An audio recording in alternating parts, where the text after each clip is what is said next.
Fantasy Sports Show. You are now listening to the Inside Fantasy Sports Podcast.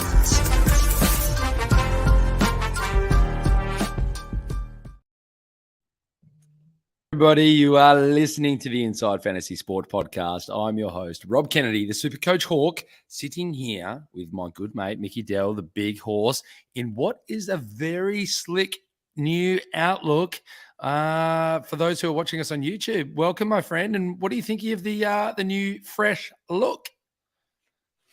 I've got to keep it PG, but it makes me moist. How good does it look?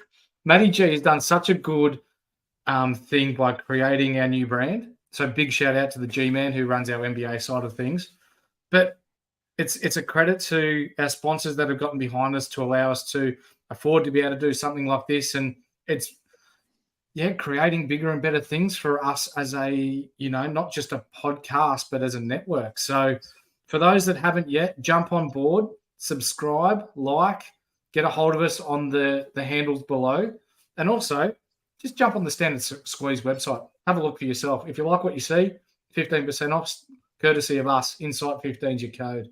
You're welcome.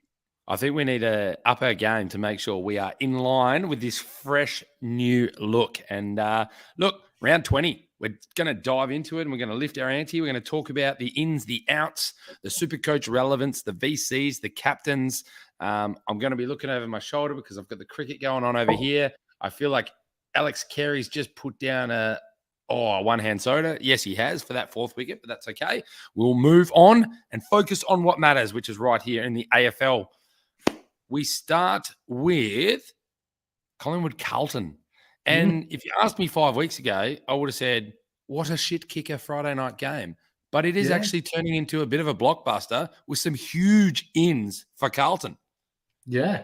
Before we start about the ins, go. I want a little shout out. I don't know the name of the person, but in the news about a month ago, someone put on $1 million at Collingwood to beat Carlton at $1.40. I tell you what, I'd be packing me jocks right now with the way Carlton have been playing the last month.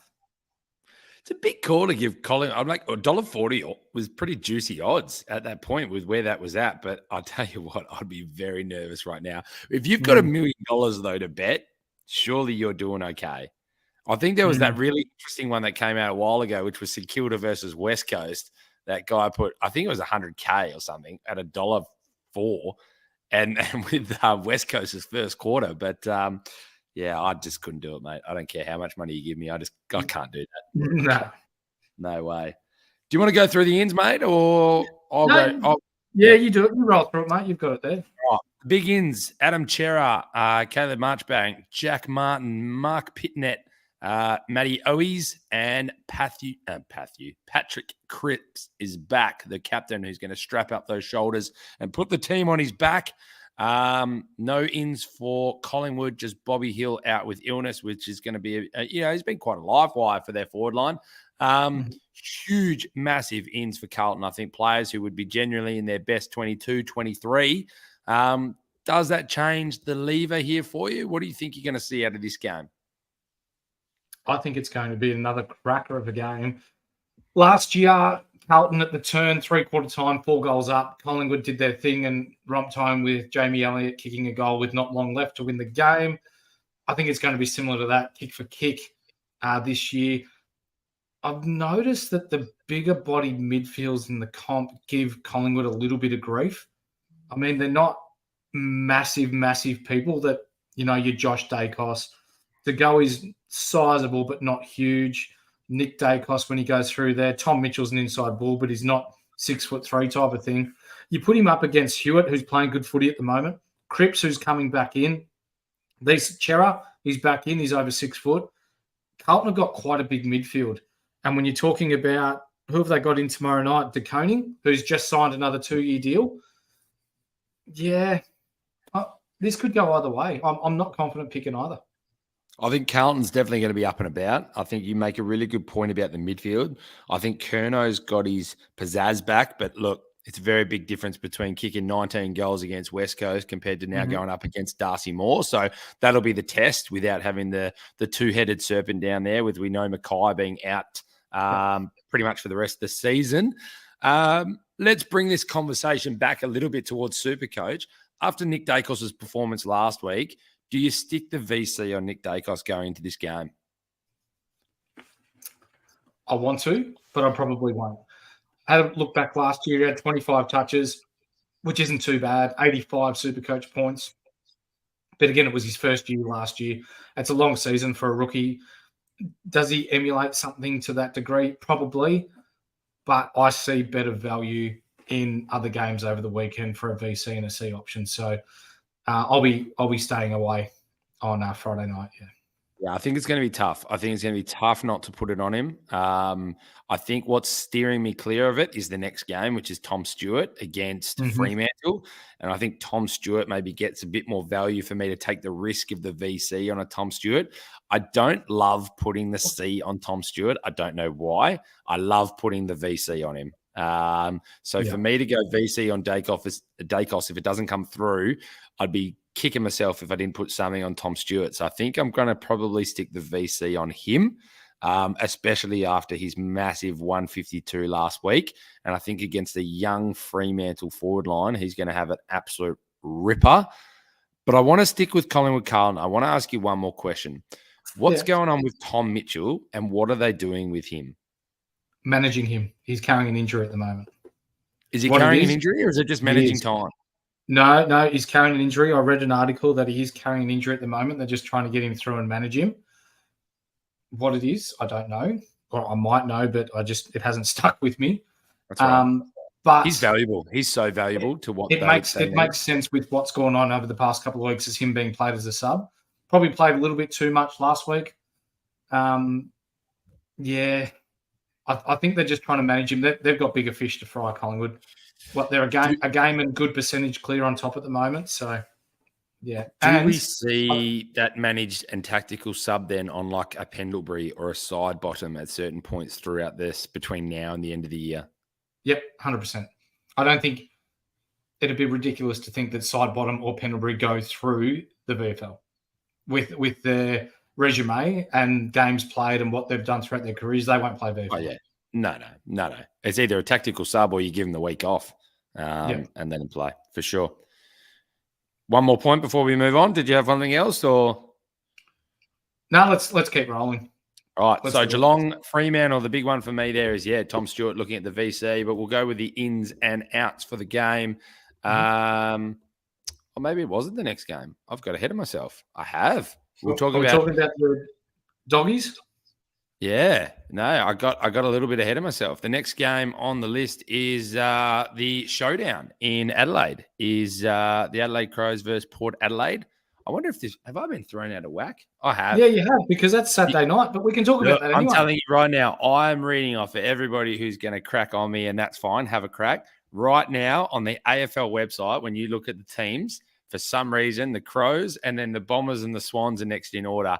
But I'm going to go off what is here in the actual order, which is Geelong, Fremantle at GMHBA, and I'll just find it. Here it is.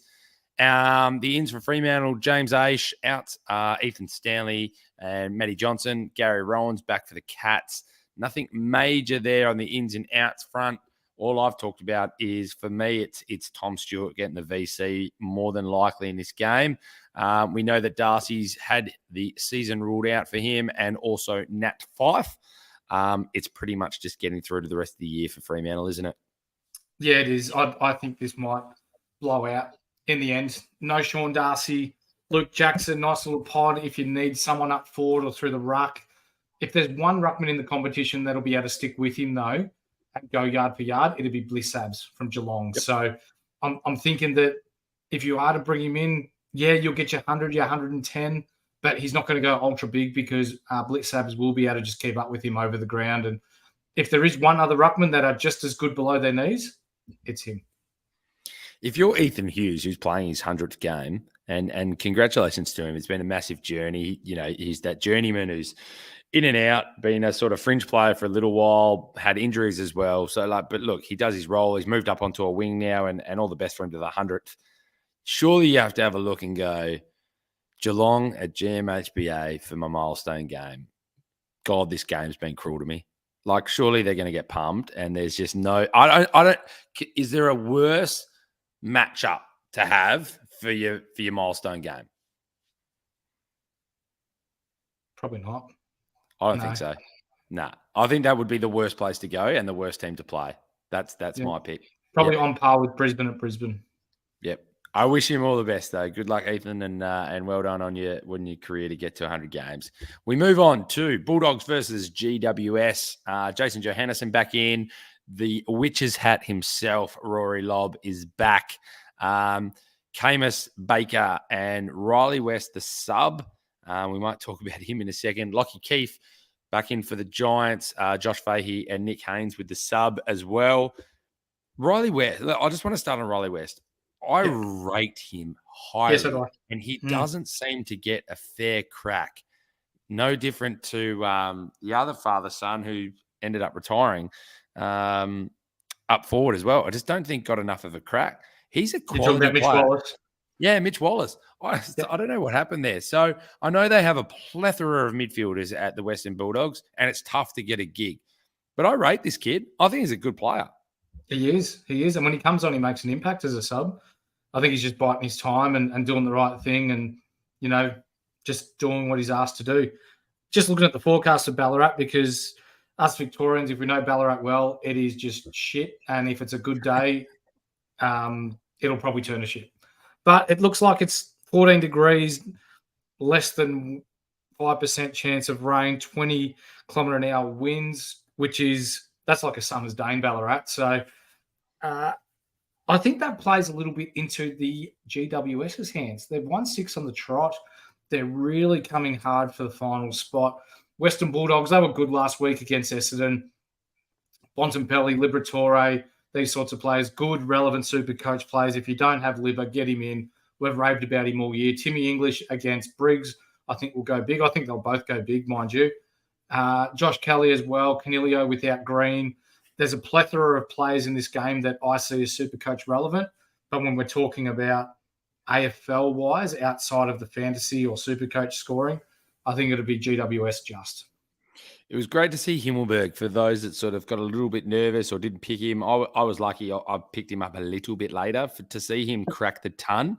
He was sort of like hovering there for a little while as that player was getting a lot of disposals, but wasn't quite becoming equating to a big score in Supercoach. So it was nice to see that. You talked about Stevie Canelio. He had a 114 last week as well, like you just mentioned there, without Green in the side. I think he goes strong there again.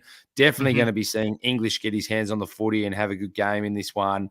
Libba's the one for me that just sort of is going to keep on keeping on, especially after his 126. We talked heavily about his game and Bontempelli's last week. I actually think this has the making for an absolute cracker. I hope it doesn't get too rainy or too shitty up there, because these are two sides that could match up quite well and be a bit of a Rolls Royce through the midfield type performance. Well, we're a GWS on the ladder at the moment. I reckon it might even be 5th versus 6th this weekend. They're just inside. Yeah, I think they might have 7th, somewhere like that. Yeah, I think you're spot on. Yep. So it has potential to be a round 1 matchup. And we were talking about VC and C options earlier. GWS don't really have any big mids, and especially with Tom Green out, the VC is being slapped firmly on Bontempelli. Let's see him go large.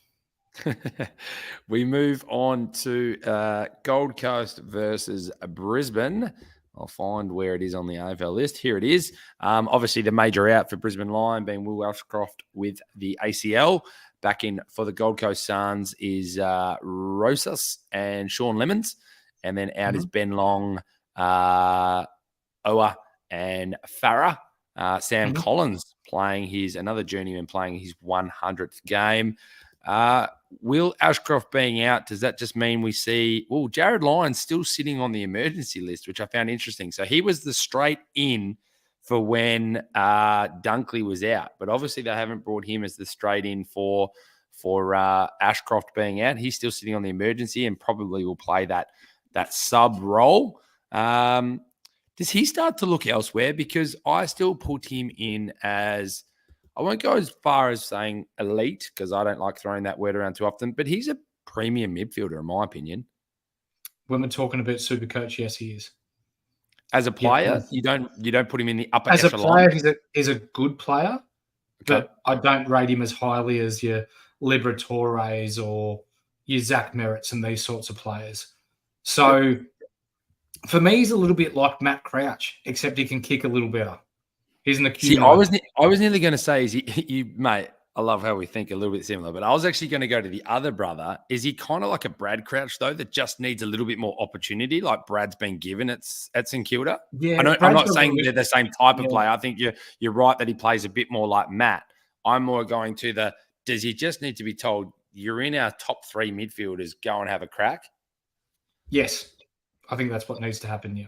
And if he gets traded and goes to like a Gold Coast even, or I don't know, he won't go to North Melbourne. They're rebuilding. Wherever he might end up. There's plenty of trade talk around. He's not one name that's been mentioned. I'm just throwing it out there because he's a guy that I think was, right up there with one of his best and fairest votes, maybe like 2 years ago when he moved across. Obviously, they're just no different to, we've used the word plethora a few times now. They're no different to the Western Bulldogs. They're just, reeking of quality midfielders at Brisbane. Do you expect Brisbane to just go large in this game and get this job done? Or do you think Gold Coast put up any sort of fight? I think they'll put up a bit of a fight, but I think by the end it'll be 10 goals. With Ashcroft out, McCluggage plays more midfield now, which will boost his scoring. And we'll see his scoring like it was last year without Ashcroft in the side. So his centre bounces will go up. I'm going to be really having a close look. I actually will probably really get behind and watch this game. I want to have a much closer look at Matty Rao, Noah Anderson to start stepping up a bit more to finish out the year. They've gone a little bit quieter. The other one is I want to watch now Sam Flanders with the new role that he has. I haven't watched too much of Gold Coast. I've only seen his numbers and what he's been doing. I'd like to see him in action with this role that he has, because I think he's one that you're going to have to put the watch on again for next year, dare I say, take the chance. But he's showing, and we've talked about it a lot on this pod, that he looks like with the role that he has, he's quite a player. Yep. And we did speak last week about Took Miller and the trap that he may be. People were jumping all over him, given that his cheap price that he was at, and still came out and scored an 80. So don't expect huge numbers from Took Miller this weekend, because they are looking at, your Flanders, your Rouse, your Andersons to provide some form of chemistry moving forward for that side. So we've got 2 Saturday night games again. The first one being at Marvel Stadium between your mob, the Bombers, versus Sydney. Sydney coming in favourites to this one just with their form turnaround and probably your slump a little bit now, but also the outs for Essendon. Look, as much as we hang on Stringer a little bit, and he's definitely not playing the way that he should be, and he's Mr. Inconsistent, still a big out, impact player, normally, requires attention. And Jordan Ridley obviously being the biggest one with his quad. Ryan Clark being out for the Swannies, and Jai Menzies is back in for the Bombers, and also being Callum Mills 150. Who stands out for you? And, is this a laydown for Sydney to get this win, or can you see there being a bit of fight from the Bombers? No, I think there'll be a fight from the Bombers this week. I went to watch Sydney North Melbourne 6-7 weeks ago, and Sydney were ordinary against North Melbourne at Etihad. I think Essendon nearly knocked them over. I think Stringer's well overdue for a rest. It should be music to people's ears hearing that Ryan Clark is out, which means Zach Merritt won't be tagged by one of the better taggers in the competition. It does give everyone a bit of a license to go a little bit tricky with their C, and that's not a bad call. And I think sometimes right now people are looking for that point of difference, especially in their head-to-head leagues, to put someone on someone. And you're right. Yeah. If Clark doesn't get the run, look, he's probably going to put the sub vest on when you're having a look at their emergencies being Aaron Francis, Jack Buller, and Dylan Stevens. So you tend to think Ryan Clark's going to get that sub. I think this is also one of those games, though, that you're going to have to watch very closely before the time comes when the teams are announced that he's not a late in. Because there's not too many captain choices after this one. Other than if you look at the next game, which we look at, which is the showdown in Adelaide. So at least you sort of get a bit of a 20-minute head start if you want to make that call. But you're right. I'm having a look at these teams. I think the Bombers match up quite well against Sydney. Very similar type midfielders when you look at Chad Warner and Darcy Parish, Callum Mills and Zach Merritt. You've got Luke Parker sort of probably being that little point of difference in the midfield, Errol Goulden on the wing. I think they might have a little bit more class, but I think Peter Wright's the one that needs to step up and could be the difference in this game if the Bombers are to get up and have a win. Yeah, we definitely need it. We've been pretty woeful the last few weeks. It just goes to show how much we're missing big drapes in the middle. And, speedy recovery to Jordan Ridley. Very good player. And how is Mason Redmond? New 5-year deal. Congratulations. Smart man staying at the Dons. It's got to make you feel good. That's got to make you feel good. I think he's the type of player that you want to sign. Like you just talked about, the Ridleys, the Redmonds, the Zerk Thatchers, those types of players, you've just got to continue to hold on now and build around it. As you've said many a time, and I couldn't agree more, if the AFL was more like the NBA and we had that ability for GMs to really do whatever the hell they wanted to do with their list, I think they would be massively shopping Darcy Parish and filling in some gaps where they need to get some bigger bodied players in key positions. With these games as well, I'm just rolling back through the previous outings between the teams. They played twice in 2022. Essendon won by 9 points. Sydney beat us by 10 goals up there, which is fine.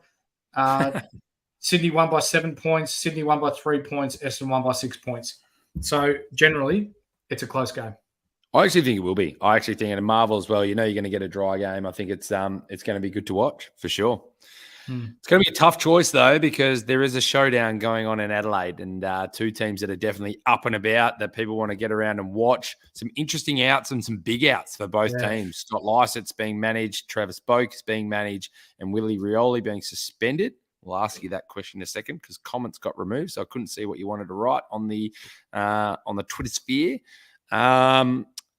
Cook, Rankin, we know Rankin's out, Haitley's out, and Nick Murray. Michael Laney and Rory Laird, huge ins for the Crows. And Darcy Byrne-Jones comes in. And obviously, Dante's coming in to take the ruck stocks, which could be the difference in this game. What are you thinking when you see this? I believe Adelaide have a chance, and anything happens in derbies.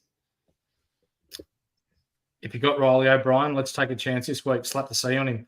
Against a ruckman that's unproven at this level. He played one game, 6 weeks ago, and got slaughtered in the ruck. Might have even been against Essendon. Draper gave him a hiding, and we nearly won that game at the G.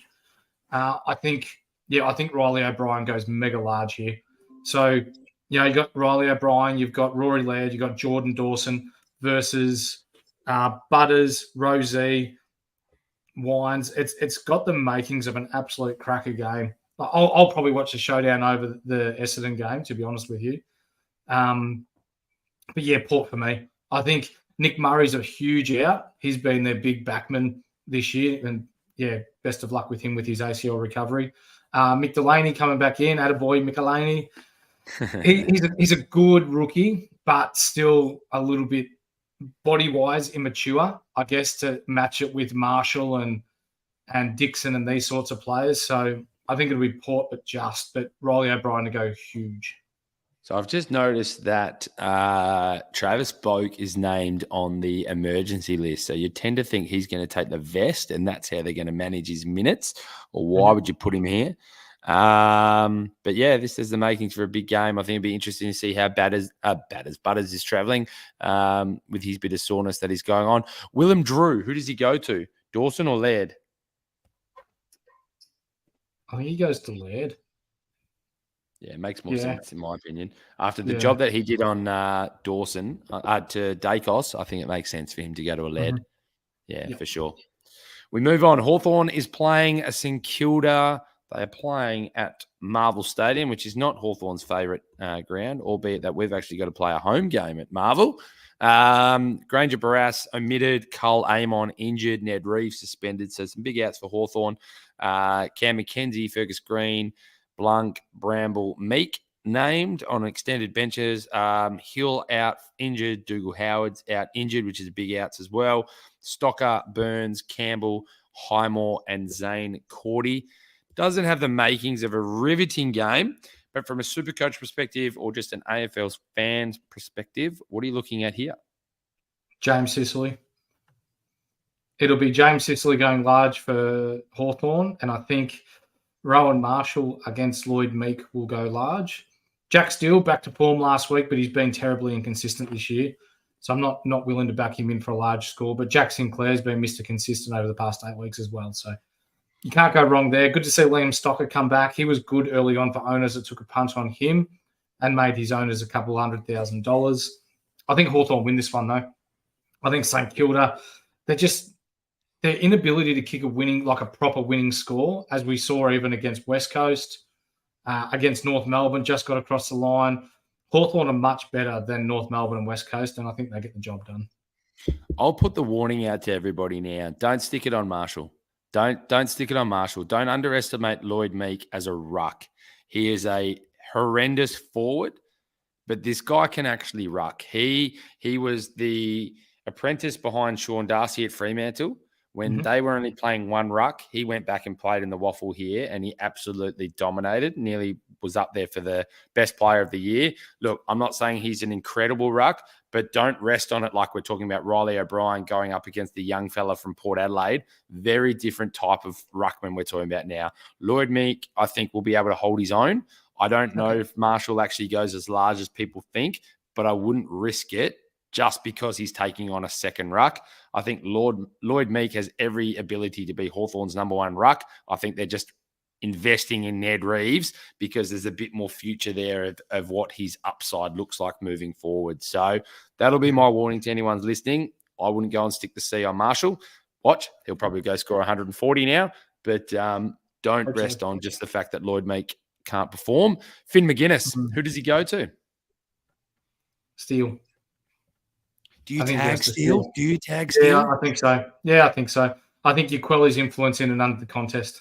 Yeah, he's done such a good job on players that he's tagged this year. Like, for me, he's a top 3 tagger already at such a young age. Incredible the way he's gone about it. I think he goes to Steele. I don't think he goes to Sinclair. Sinclair gets a lot of his ball behind the play, so to speak. I don't think he goes to Crouch because Crouch relies on Steele to get him the ball. I think they try and quell his influence at the ball, in and under, and just go head-to-head with him there. I think they deliberately keep Sinclair behind the ball just so that Finn McGuinness doesn't go to him. I think if you move Sinclair up into the midfield, that's when Finn McGuinness will follow him around. But I think they'll keep Sinclair behind the ball just for that fact. The only other one is, does he go to a Dan Butler or somebody like that? But I think you're right. It might be Jack Steele. It might be Jack Steele, unless Sinclair gets pushed up into the midfield, which he has a few times. And then I think you've got to go and stop him getting the easy ball behind the play. But no, it's a good shout. We move on to Richmond versus Melbourne, which is, a bit more of a making. I think Richmond need to bounce back after their performance last week against Hawthorn, albeit they got the win in the end. Some interesting decisions at both teams. So Jaden Short, Noah Cumberland, Samson Ryan. Obviously, these are extended benches, but you tend to think those three will play. From a Melbourne perspective, Ben Brown omitted and Tom Sparrow injured. Brodie Grundy, Charlie Spargo, Harrison Petty, James Harms, Michael Hibberd. Big ins for the Ds. Does Brodie Grundy play? Hope not. I don't think he does. Gawn has just gone to another level. And we were doing some research earlier. When Melbourne score over 90 points, when Gawn is the only ruck, they're 4-1. Like, they're phenomenal.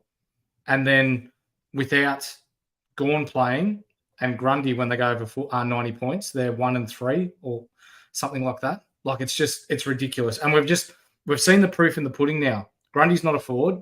Max Gawn is next level when we're talking about ruckman and his ability to get around the ground and do what he does and lead from the front. I think Melbourne, they won't admit it, but they've made a mistake by picking Grundy up. And next year, for me, I think he'll get moved on, and Port Adelaide's a big contender for him. No, big call. Big call. There's been a lot of talk over here in WA that there's a chance that, there's talk of whether West Coast would go after him as sort of a short to mid-term feel and what that looks like from a draft perspective. Obviously, with West Coast getting that number one draft pick, or it looks like, obviously pretty sealed that they're going to get that number one pick, depending on what happens in the last couple of weeks. A lot of talk on whether Harley Reid wants to come to WA. So they're starting to be a little bit more selective with what they want to do. The other bigger talk is going after WA players. So the big one that comes up is a Jacob Van Rooyen, and whether West Coast give away that number one pick for a Jacob Van Rooyen and maybe their first round pick, which, if everybody remembers, is Fremantle's first round pick, which was given up in the Luke Jackson trade. So that's sitting around pick 4, pick 5, depending on whether there's some priority picks or things like that, compensation picks, and we'll get to that in the next game, things given away. So that number 1 pick from Melbourne is going to be quite strong. So they're every chance to pick up a Harley Reid, and do they give up a Van Rooyen and the number 5 pick for Harley Reid? Geez, that'd be huge. Massive. But a good move. But if I'm West Coast, I do that move. If I'm West Coast, I do that move. I take pick 4, pick 5, and Jacob Van Rooyen. I do that for number 1. I'm not taking a chance on someone who might not stay. And as much as everybody boos him for making the move, he set the tone that you can go and get where you want to be, and it'll be okay. I think if you handle it the right way better than he did, you don't get booed. Yeah, that's right. Yeah. We move on to the final game, mate, which is West Coast versus North. The one thing that I was talking about was Mackay, and I think you've got a little bit of information there, and we might talk about if he does go, what does North Melbourne get? But I'll do the ins and outs quickly. Hugh Greenwood, Jai Simpkin, Kane Turner, Robbie Hanson Jr., Liam Shields being out with an injury. For West Coast, Shuey, another soft tissue injury. A lot of talk about it here. Sam Petreski-Seaton with another suspension. Callum Jamieson, Elliot Yeo, Greg Clark, who was best on ground for Subiaco last weekend, supposedly had an absolute, for West Coast against, they nearly had a win against Swan Districts, Subi being his old team, and back to his best that he's seen, Josh Rotham and Luke Edwards. Talking about Harley Reid, a little bit of the Harley Reid Cup here, albeit that West Coast have it sewn up. It's at Optus Stadium. Surely West Coast at least put up a fight? I don't care. Fucking hell. It's the first time in history that 2 teams on a 16-game losing streak are playing each other. So when you're looking at that, what is there to look forward to? Let the most losiest team lose.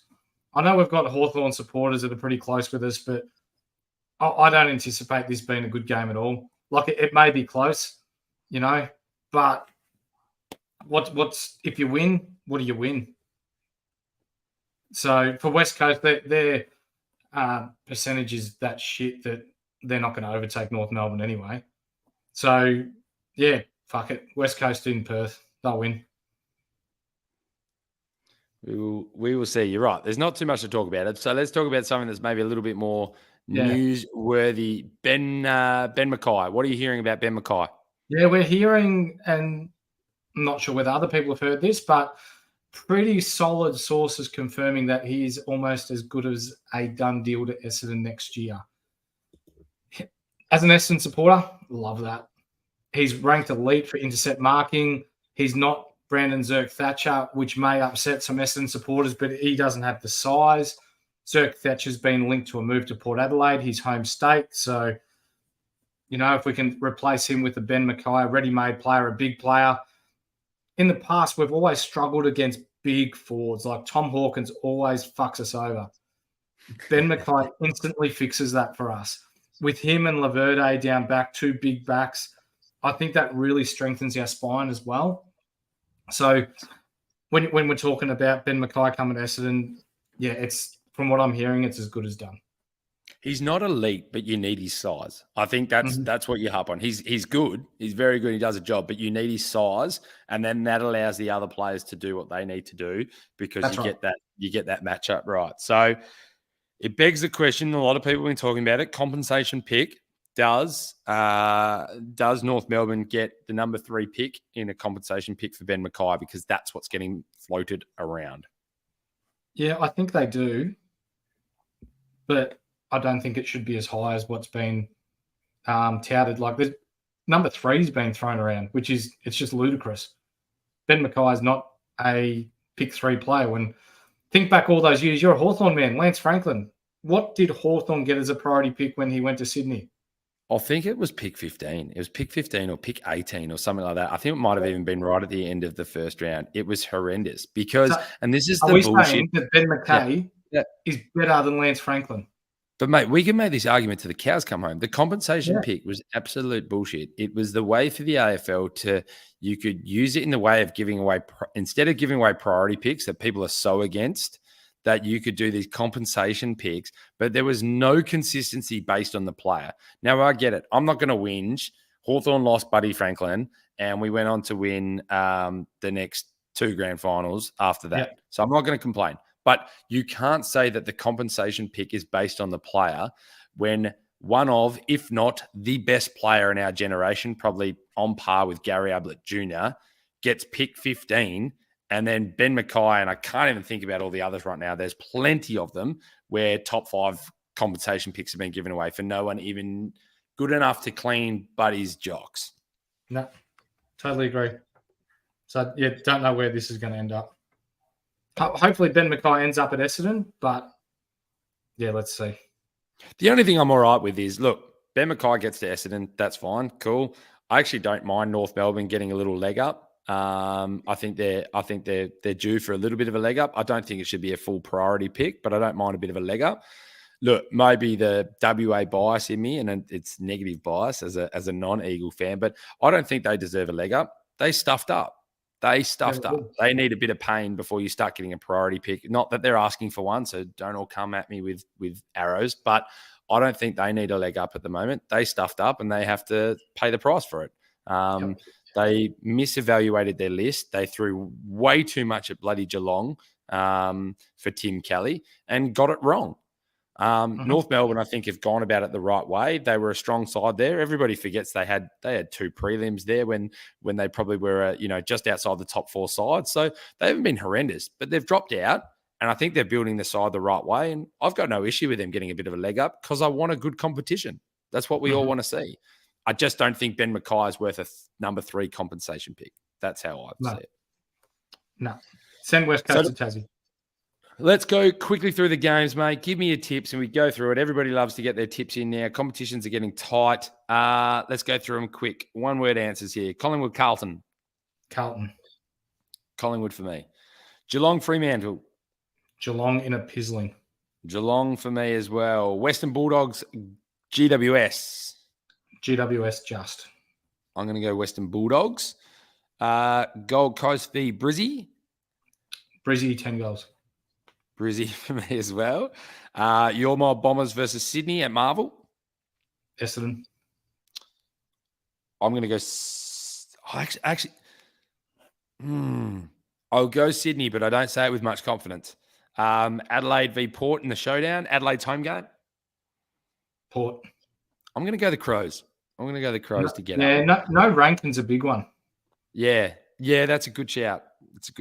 I don't know why. I'm just going to go the Crows just to make the AFL interesting. Hawthorn v St Kilda at Marvel. Hawthorn. I'm going to go St Kilda just to get the tip or the win. Richmond v Melbourne at the MCG. Melbourne.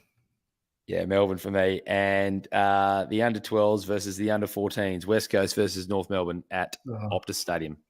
I don't care. I don't care either. I don't care. Nah.